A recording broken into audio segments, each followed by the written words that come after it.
আজি অসমৰ যি 2026 বিধানসভা নিৰ্বাচন, এই বিধানসভা নিৰ্বাচনত ডক্টৰ হিমন্ত বিশ্ব শৰ্মাৰ নেতৃত্বত অসমত পুনৰবাৰ NDA চৰকাৰ হ'বলৈ গৈ আছে। ইতিমধ্যে নিৰংকুশ সংখ্যাগৰিষ্ঠতা লাভ কৰি ডক্টৰ হিমন্ত বিশ্ব শৰ্মাৰ নেতৃত্বত যে পুনৰ এখন উন্নয়নমুখী চৰকাৰ হ'ব, এইটো খাটাং হৈ পৰিছে। বিশেষকৈ আমাৰ যোৰহাট জিলাত আমি অভূতপূৰ্ব সাফল্য লাভ কৰিবলৈ সক্ষম হৈছোঁ। আপোনালোকে দেখিছে যে আজি আমাৰ বিৰোধী যিগৰাকী মুখ্যমন্ত্ৰী পদৰ প্ৰাৰ্থী আছিল, তেওঁক বিপুল ভোটত পৰাস্ত কৰি আমাৰ মাননীয় হিতেন্দ্ৰ নাথ গোস্বামী ডাঙৰীয়াই জয়লাভ কৰিবলৈ সক্ষম হৈছে।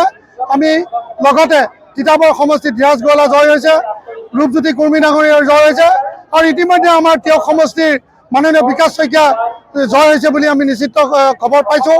এয়া ষ্ট্ৰং ৰুমৰ পৰা খবৰ ইতিমধ্যে আহিছে। 20,000ৰো অধিক ভোটত আমি জয়লাভ কৰিবলৈ সক্ষম হৈছোঁ। আমি অসমৰ ৰাইজক আৰু মহিলা শক্তিক আপাততে আমি ধন্যবাদ জনাম, কৃতজ্ঞতা জনাম, যিহেতু উন্নয়নমুখী চৰকাৰখনৰ লগত থাকি তেওঁলোকে বিপুল সংখ্যক ভোট দিবলৈ তথা মতদান কৰিবলৈ আগবাঢ়ি আহিলে। বিগত নিৰ্বাচনত 80% অধিক ভোটদান হৈছে অসমত।